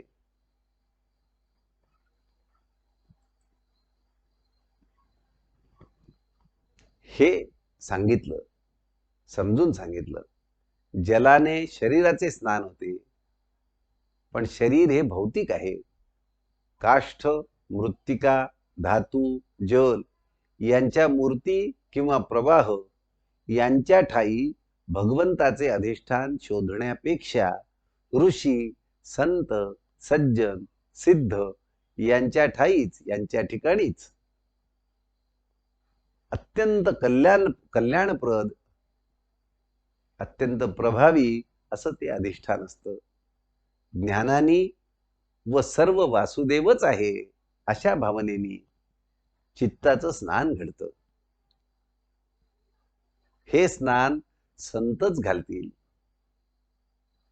कोणीही देव देवता घालू शकणार नाहीत, भगवान सांगतायत. कृष्णाचं भाषण ऐकून परंपरागत बुद्धीनी तीर्थयात्रा करणारे वृद्ध तपस्वी सुद्धा खरं तर घोटाळ्यात पडले. नित्याची तीर्थयात्रा करणारे, पण कृष्णाचं सांगणं नेमकं तत्वशुद्ध व खरं होतं. ऋषी आपसात म्हणाले, या कृष्णाची लीला खरं लोकसंग्रहासाठीच नाना रूपांनी व्यक्त होत असते. कधी प्रवचन देताना दिसतो, कधी युद्ध करताना दिसतो, कधी लीला करताना दिसतो. त्यावेळी वसुदेवाने ऋषींना प्रश्न विचारला, ऋषींनो, कर्मांचे व कर्मवासनांचे पूर्ण निरसन करणारी व मोक्ष देणारी कोणती साधना आहे, कोणते अनुष्ठान किंवा उपाय आहे, त्याचा मला उपदेश करावा. नारद मध्ये म्हणाले, ऋषींनो, साक्षात विष्णूच बालरूपाने ज्याच्याजवळ होता व आताही आहे, तो वसुदेव कृष्णाला न विचारता तुम्हाला मोक्ष धर्म विचारतोय, तरी सरळ मनाने सांगूया. ऋषी म्हणाले, यज्ञाने विष्णूची आराधना करावी, हाच शांतीचा, आनंदाचा आणि मोक्षाचा उपाय आहे. वित्तेषणा, लोकेषणा, भोगेषणा या तिघींचाही त्याग करूनच मोक्ष मिळतो. वित्तेषणा म्हणजे पैशाचं हवेपण, संपत्तीचं हवेपण, सुवर्णाचं हवेपण. लोकेषणा म्हणजे लोकांकडून मान मिळण्याची अपेक्षा. भोगेषणा म्हणजे देह सुखाचे भोग मिळण्याची अपेक्षा. या तिन्हींचा त्याग करूनच मोक्ष मिळतो. किंबहुना असंही म्हणता येईल, या तिघांचा त्याग झाला. त्याग याचा अर्थ त्याच्याबद्दलची आसक्ती नाही राहिली, आग्रह नाही राहिली, अपेक्षा नाही राहिली. ती केव्हा होतं? जेव्हा भगवंताचं, सत्याचं, शुद्ध ज्ञानाचं प्रेम निर्माण होतं. भगवान श्रीकृष्णाचं अमर्याद प्रेम जेव्हा निर्माण होतं, तेव्हा हे आपोआप गळून पडतं, कारण यांची किंमतच कळून चुकते. यांचं मूल्य शून्य आहे हे लक्षात येतं. देव, ऋषी व पितरांचे ऋण आजन्मच असते. ते यज्ञ, ज्ञानार्जन व संतानोत्पाद यांनी फिटते. देव, ऋषी आणि पितरांचं ऋण यज्ञ करून, यज्ञ याचा अर्थ आपल्या दृष्टीने कर्मयज्ञ, स्वधर्म कर्मयज्ञ, आपल्या स्वधर्मानुसार कर्मामध्ये फळाची अपेक्षा न ठेवता रत राहणं हा आपल्या दृष्टीने यज्ञ आहे. ज्ञानार्जन म्हणजे परमज्ञान, शुद्ध ज्ञान जे आहे त्याचं अर्जन करण्याचा प्रयास आणि संतानोत्पादन, प्रजोत्पादन यांनी देव, ऋषी आणि पितरांचं ऋण फिटतं. नंतर वसुदेवाने कुरुक्षेत्रात यज्ञ केले. ते सर्व ऋत्विज म्हणून त्या ऋषींना त्यांनी बोलावलं. शेवटी सर्वजणांनी त्या तीर्थस्थानातून परस्परांचे निरोप घेतले. तेव्हा विरह असह्य होत होता.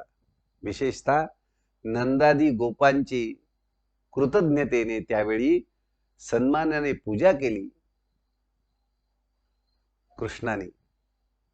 वर्षा ऋतू जवळ येत होता. असं पाहून द्वारकेला सर्व यादव, कृष्ण, बलराम व वसुदेव यासह परत आले. द्वारकेत राहत असताना वसुदेवानी आपले पुत्र कृष्ण व बलराम हे अनंत व विष्णू आहेत हे ओळखून त्या भावनेने श्रीकृष्णाजवळ आत्मज्ञानाचा विषय काढला. तो कृष्णाला परात्पर, सृष्टी नियंता, गुणातीत, गुणभोक्ता, साक्षी, सर्वव्यापी व परब्रह्म स्वरूप समजून त्याची स्तुती करू लागला वसुदेव. त्यावेळी कृष्णाने आत्मा हाच सर्वव्यापी आहे असे सांगून बलराम व स्वतः कृष्ण हे देहदृष्ट्या पाहता वसुदेवाचेच पुत्र आहेत, पण आत्मदृष्ट्या सर्व एकच ब्रह्मरूप आहे. नानात्व हे दृष्टीवरील मायेच्या आवरणामुळे भासते असं सांगितलं. वसुदेव व कृष्ण यांचा संवाद अशा रीतीने सत्य तत्वाविषयी चालला होता. तेव्हा देवकी जवळच बसलेली होती. तिला त्यावेळी आपल्या मृत 6 पुत्रांची फार आठवण येत होती. आईच ती हो शेवटी. आणि अगदी पहिल्या दिवसाचं पोर जन्माला आलं तर या क्रूर कंसाच्या कुकर्मामुळे एक दिवस सुद्धा जगू शकलं नाही. ती कृष्णाला म्हणाली, कृष्णा, माझं एक काम करशील का रे? तुझे 6 भाऊ कंसाने मारले, त्यांना मी पुन्हा एकदा पाहू शकेन का? ते इथे असते तर तुझ्या प्रयत्नांनी तू संदीपनी मुनींना त्यांचा मृत पुत्र परत आणून दिला. आम्हाला माहिती आहे तुला तुझे स्वतःचे भाऊ परत आणता येतील का? माझ्यासाठी त्यांना परत भेटवशील का? कृष्ण आणि बलराम लगेच सुतल लोकात गेले,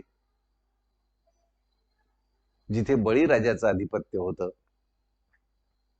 बळीराजाला त्यांचं दर्शन होताच धन्य जीवन झाल्यासारखं वाटलं. त्यांनी खूप मनापासून त्यांचं आदरातिथ्य केलं. वामनावतारानंतर वामन आणि बळीचा जो अवतार झाला, वामनाचा अवतार, तेव्हा जे विष्णूंनी त्याला दर्शन दिलं होतं बळीला, त्यानंतर आज दिलं कित्येक वर्षांनंतर, व तेही शेषासहित. बळीराजांनी त्यांना येण्याचं प्रयोजन विचारलं. तेव्हा कृष्ण म्हणाला, सुतलाधिपते, माझी माता देवकी हिचे 6 पुत्र कंसाने क्रूरपणे मारले. ते तुझ्या या सुतल लोकात आलेले आहेत. त्यांना परत नेऊन आईची भेट घडवणार आहे. तेथून ते माझ्या कृपेने त्यांच्या मूळ ठिकाणी म्हणजे देवलोकी जातील. मी त्यांना न्यायला आलोय. बलीने त्याप्रमाणे सर्व व्यवस्था केली. ती 6 बालक घेऊन दोघजण देवकीपाशी आले. देवकीने 6ही बालकांना पोटाशी धरलं. तिला वात्सल्याने पुन्हा पान्हा फुटला. त्या मुलांना तिने स्तनपान करवलं. कृष्ण बलराम धरून 8ही अपत्यांना पाहून वसुदेव आणि देवकी यांना परमानंद झाला. पण मातेचे स्तनपान, कृष्ण दर्शन व स्पर्श यांनी त्या बालकांची आत्मस्मृती जागृत झाली आणि ते योगमायेच्या शक्तीने देवलोकात गेले. मुलगे भेटले आणि त्यांचे देव होऊन गेले, लगेच स्वर्गात गेले. हे काय घडले? देवकी मनात म्हणाली, कृष्णाची लीला अद्भुत आहे, खरी अद्भुत आहे.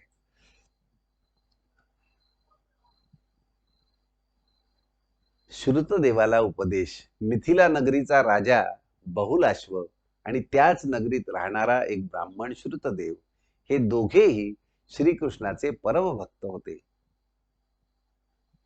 त्या श्रुतदेवाला भगवंतांनी केलेला उपदेश. प्रिय श्रुतदेव, हे श्रेष्ठ ऋषी मुनी कृष्णाबरोबर आलेले तुझ्यावर अनुग्रह करण्यासाठीच आलेले आहेत. त्यांच्या चरणरजाने सर्व लोक पवित्र होतात. देव, पुण्यक्षेत्रे व तीर्थेही दर्शनाने, स्पर्शाने, अर्चनेने कालांतराने पवित्र करतात. पण संत हे केवळ दृष्टीपातानेच लोकांचे पाप नष्ट करतात. जो साक्षात्काराच्या द्वारा चित्तात असा निश्चय करतो की हे चर अचर जगत, त्या संबंधीच्या एकूण एक सर्व भावना, कल्पना व महत इत्यादी त्याची कारणभूत तत्वे ही सर्व आत्मस्वरूप भगवंताचीच रूपे आहेत. म्हणून जितके काही सगळे भेद दिसतात आणि त्याला आपण निरनिराळी नावं तत्वज्ञानाच्या नावाखाली, विज्ञानाच्या नावाखाली जी ही सगळी नावं देतो, विश्लेषण करतो, ते सगळं खरं तर एकच एक अखंड भरलेलं सघन परमात्म स्वरूप आहे. आत्मस्वरूप भगवंतच आहे. भगवंताशिवाय इथे जे जे वेगवेगळं दिसतं ते वेगळं काहीही नाही. ते सगळं भगवत स्वरूप आहे.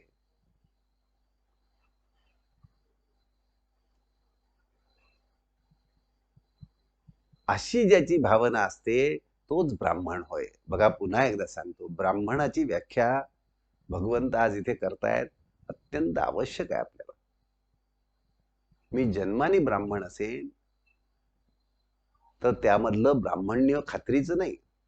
ब्राह्मण्य कशावर सिद्ध होतं? जो साक्षात्काराच्या द्वारा चित्तात असा निश्चय करतो की, ज्याचा असा निश्चय झाला की हे चर अचर जगत, त्या संबंधीच्या एकूण एक सर्व भावना,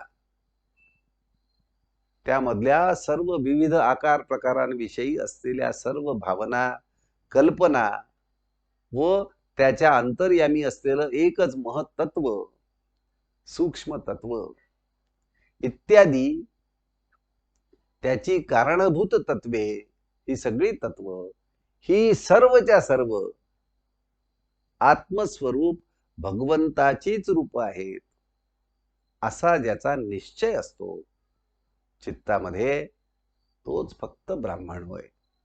ज्याचा असा निश्चय नसतो तो अर्थातच ब्राह्मण नव्हे. ही व्याख्या आपल्या चित्तामध्ये, अर्थात आपल्याला ब्राह्मण होणं हा काही आपला उद्देश नाही, भगवंतामध्ये विलीन होणं हाच खरा उद्देश आहे. त्यामुळे या जीवनामध्ये ज्याचा मी गर्व करावा अशी एकही गोष्ट अस्तित्वात नाही. गर्व करणं इथेच भगवंताशी द्रोह होतो. त्यामुळे गर्व करण्यासारखं, कारण माझं संपूर्ण जीवन परमात्म्याधीन आहे, भगवंताधीन आहे. आणि त्यामुळे गर्व करण्यासारखं मी स्वतंत्र अस्तित्वातच नाही. गर्वाचा प्रश्न येतो कुठे? अशी ज्याची दृढ भावना, तो ब्राह्मण होय. आणि तो जर ब्राह्मण असेल तर तो सर्व भवतापापासून मुक्त आहे. म्हणून उलट पद्धतीने असंही म्हणता येईल, जो सर्व भवतापापासून मुक्त आहे, नित्य तृप्त आहे, नित्य प्रसन्न आहे, तो ब्राह्मण होय. त्याला लौकिक जातीभेदाच्या चौकटीत बसवता येतच नाही. तेव्हा श्रुतदेवा, या महर्षींकडून तू माझ्या विश्वात्मक रूपाचे ध्यान करून घे व त्या दृष्टीने त्यांचे पूजन कर. आपलं ध्येय निश्चित कर की मला संपूर्ण ज्ञान हवंय, शुद्ध ज्ञान हवंय विश्वात्मक रूपाचं, परमात्म्याच्या. त्यातच माझी खरी पूजा होईल.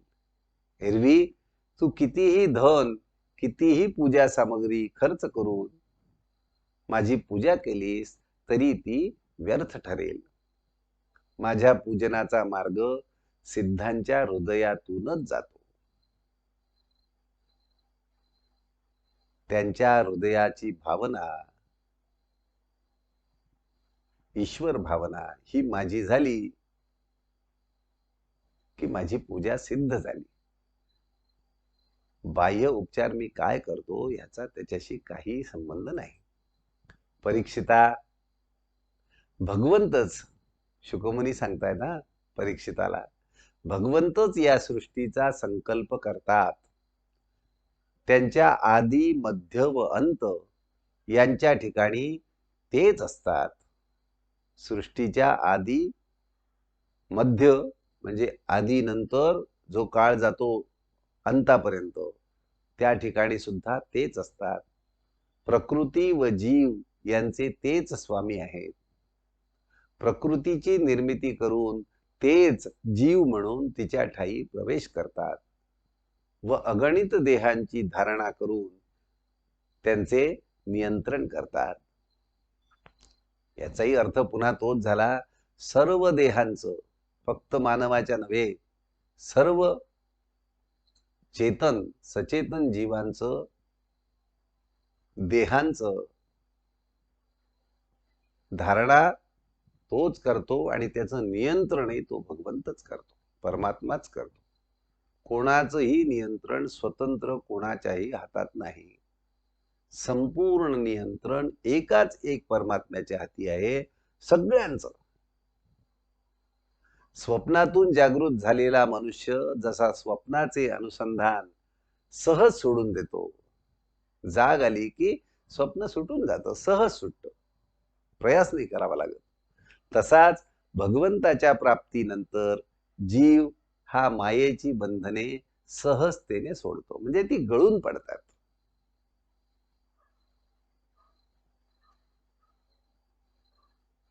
त्यांची किंमत शून्य आहे हे स्पष्टपणे लक्षात येतं. भगवंत चिन्मय विशुद्ध तत्व आहेत. भगवंत हा चिन्मय विशुद्ध तत्व आहे. यालाच ते निर्गुण निराकार परब्रह्म म्हणतात. नुसतं तत्व आहे.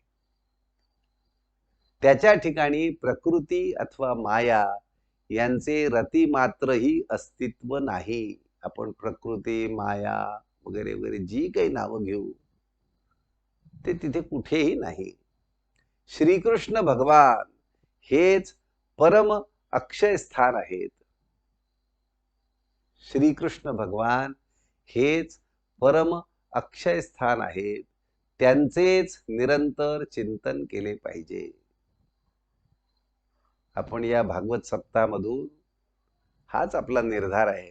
आपल्या हृदयामध्ये आपण कुठेही असो, काही करीत असू, कोणताही उद्योग करत असू, कोणतेही कर्म करीत असू, पण एक निर्धार या कथा सप्ताहातनं झाला पाहिजे, आता भगवंताचं, कृष्णाचं चिंतन नाही थांबणार. आपल्या या संकल्पाला भगवान निश्चित साथ देतील. त्यांचं नाम घेतलं की ते आपोआप सहाय्यभूत होतं आणि आपलं नाम निरंतर वृद्धिंगत, उज्ज्वल, सतेज, परिपक्व होत जातं. कृष्णाने धर्मराजाला याच प्रश्नाचे उत्तर दिले होते की हे युधिष्ठिरा, मी ज्याच्यावर कृपा करतो त्याची धनसंपदा मी हरण करतो. त्याला त्याचे स्वजन टाकून जातात. त्याने द्रव्य मिळविण्याचा प्रयत्न केला तरी मी तो विफल करतो. मग तो निवृत्तीला वळून संत समागम करू लागतो. त्यावेळी मी त्याच्यावर निर्हेतुक प्रेम करू लागतो व हळूहळू माझ्या कृपेने त्याला परम सूक्ष्म सच्चिदानंद ब्रह्माची अनुभूती येऊ लागते.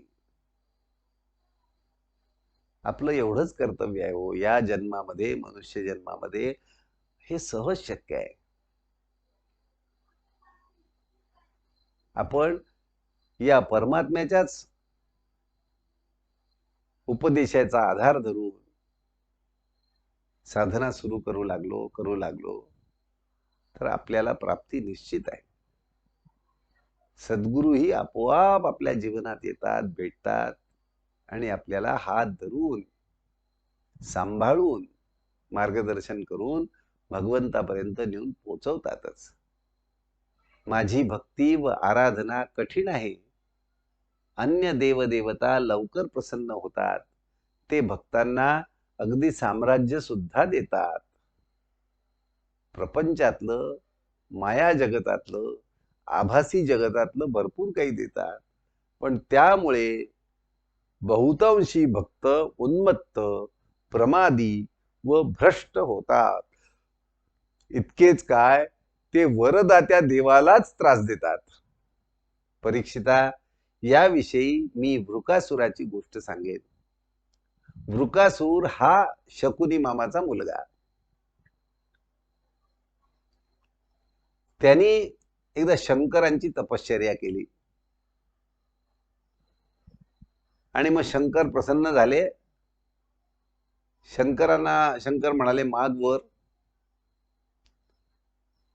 तो म्हणाला, मला वर असा द्या की मी ज्याच्या डोक्यावर हात ठेवीन तो भस्म झाला पाहिजे. पण शंकरांचं काय आहे, एकदा देतो म्हटलं, माग म्हटलं की मग द्यायलाच पाहिजे. दिला त्यांनी वर आणि झालं उलटच. तो त्यांच्याच मागे लागला, त्यांच्या डोक्यावर हात ठेवायला. आली का पंचायत. शंकर लागले पळायला. त्यांना काही मार्ग दिसेना, आता कसं करायचं. म्हणून ते घाईघाईने विष्णूंकडे पोहोचले. आणि भगवान, आता काय करायचं, हा माझ्या डोक्यावर हात ठेवायला बघतोय. पण ठीक आहे म्हणले, तुम्ही थांबा इथे, मी करतो बंदोबस्त त्याचा. भगवंतांनी एका सात्विक मनुष्याचं, संताचं रूप घेतलं आणि ते त्याच्या वाटेत पोहोचले. तो येतच होता धावत शंकरामागे. आणि त्याला सहज म्हणाले, झाडाखाली बसले होते, अरे कुठे गडबडीने चाललास. तो थबकला, आणि ये ना थोडा बस, सावलीला थोडा आराम कर, धावून दबलेला दिसतोयस, 5 मिनिटं बस आणि जा. मग आता एवढं बोलल्यावर याला बसावं असं वाटलं, बसला शेजारी. मग इकडच्या तिकडच्या प्रेमाच्या गप्पा सुरू झाल्या. मग त्यांनी सांगितली माहिती सगळी, की आता मी चाललोय कुठे नक्की. मी शंकरांना प्रसन्न करून घेतलं, त्यांच्याकडनं ज्याच्या डोक्यावर हात ठेवेन तो भस्म होईल असा आशीर्वाद घेतला, वर घेतला मागून. तो गृहस्थ हसायला लागला. जो मुनी होता तो हसायला लागला.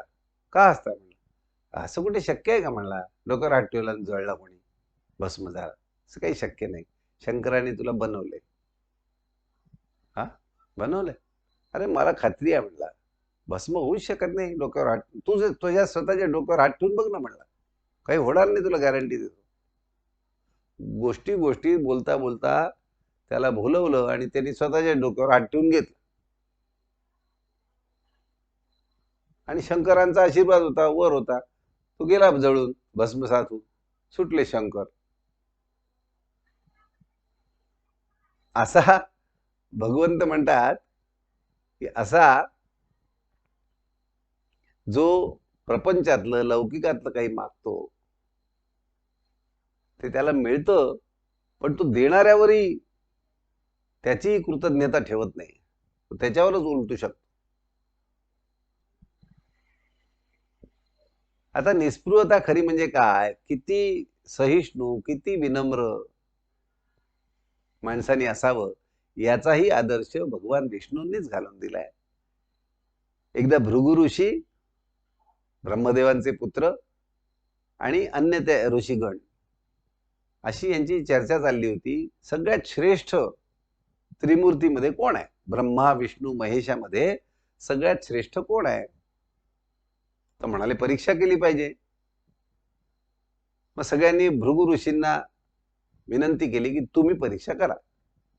ते म्हणाले ठीक आहे. ते गेले ब्रह्मदेवाकडे. त्यांचे वडील आणि साक्षात ब्रह्मदेव भृगु ऋषी गेले त्यांच्या सभेत गेले. त्यांना नमस्कार नाही, चमत्कार नाही, काही बोलणं नाही, जाऊन बसले नुसतेच. त्यांच्या सोबतीने आणि त्याच वेळेला जे कोणी येत होते ते व्यवस्थित नमस्कार करून शिष्टाचाराप्रमाणे काही क्षेमकुशल सांगून संवाद करत होते. याने काहीच केलं नाही आणि 2-4 मिनिटं बसले, निघाले तसेच, एक अक्षर बोलले नाही. ब्रह्मदेवाला आला राग. अरे काय करायचं म्हणलं याचं, राग तर आला पण आता मुलगा आहे त्यामुळे काही फार बोलताही आलं नाही, पण दाबून टाकला राग त्याने. भृगु ऋषींना कळलं ना राग तर आलाय, त्यामुळे ते ब्रह्मदेवही बोलू नाही शकले काही. तिथून निघाले, शंकराकडे गेले आणि शंकर यांना पाहून उठले लगेच, नमस्कार, चमत्कार करायला लागले. तुझा नमस्कार नाही चालत म्हणले मला. तुला काही आचार शुद्धी आहे का विचार शुद्धी आहे? तुझं सगळंच विचित्र आहे सगळं. काही सात्विक म्हणून काही नाही. असं त्यांना दूषण द्यायला लागल्याबरोबर शंकरांना आला राग. ते भडकले, निघाले त्याला मारायला. पार्वती मातेने रोखलं त्यांना, थांबा थांबा म्हणून. तिथनं निघाले, तडक गेले भगवान विष्णूंच्या शेषशाही भगवानांकडे. लक्ष्मी माता बसलेली आहे शेजारी, हे पहुडले आहेत. तेवढ्यात हे गेले भृगु ऋषी. त्यांना पाहिल्याबरोबर विष्णू भगवान उठायला लागले. ब्रह्मर्षी आले. उठायला लागल्याबरोबर हे जवळ गेले आणि त्यांच्या छातीवर एक लाथ मारली. भगवान विष्णूंच्या. भगवान विष्णू घाईघाईने त्यांच्या जवळ आले, त्यांचा पाय घेतला हातात, तो चेपायला लागले आणि चेपता चेपता म्हणाले, मुनिश्रेष्ठ मला क्षमा करा, माझ्या छातीवर तुमचा पाय आपटला, त्याने माझ्या छातीची कडकपणामुळे पायाला काही दुखापत झाली असेल, त्याबद्दल मला क्षमा करा, मी आपले पाय चेपून देतो. असं म्हटल्याबरोबर आणि हे जे तुम्ही आता मला पायाचा स्पर्श तुमच्या झालाय, ते मी आता कायमस्वरूपी माझ्या वक्षावर, छातीवर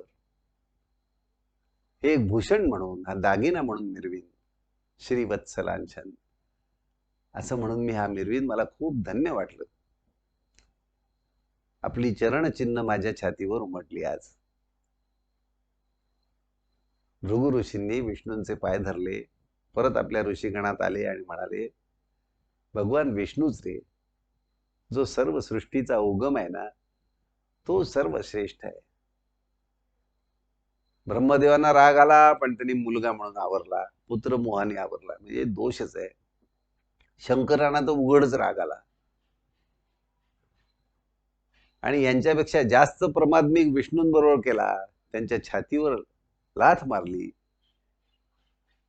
पण त्यांना माझ्या पायाची चिंता आणि मनापासून, आणि ते आता माझ्या चरणचिन्हाचं सगळीकडे प्रदर्शन करणार, धन्य मानणार स्वतःला, श्रीवत्सलांछन. त्यामुळे विष्णूच सर्वाधिक श्रेष्ठ असा, म्हणजे ही सगळी आपली आदर्श स्थिती आहे, हे आपले आदर्श आहेत. आपल्याला इथपर्यंत जायचं आहे. जसा भगवान विष्णूंना निरंतर आनंद आहे, निरंतर सुख आहे, सुखाशिवाय त्यांना दुसरं काही नाही, शांती समाधानाशिवाय त्यांच्याकडे दुसरं काही नाहीच, त्यांचं भांडवलच ते आहे. कारण ते पूर्ण निगर्वी आहेत, निस्पृह आहेत, अलिप्त आहेत, करू न करता आहे, सगळ्यामध्ये आहेत पण कुठेच नाहीत. अशी स्थिती आपल्याला प्राप्त करता येते.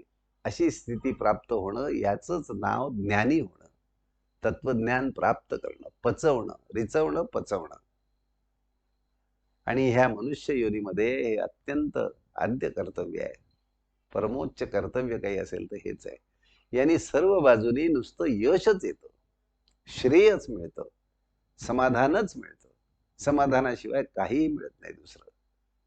आणि म्हणून आजच्या कथेच्या,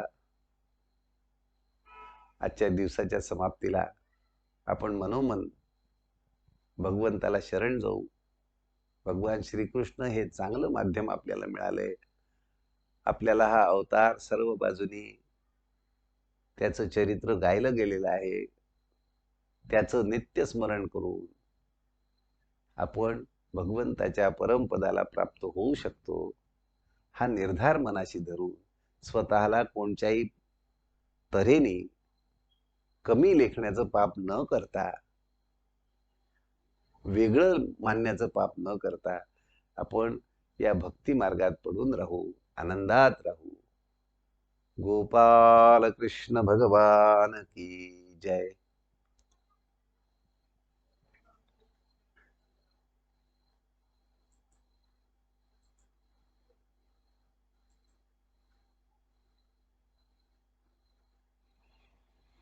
सगळ्यांना पुन्हा एकदा नमस्कार करतो आणि आजचा हा दुसरा भाग समाप्त करतो.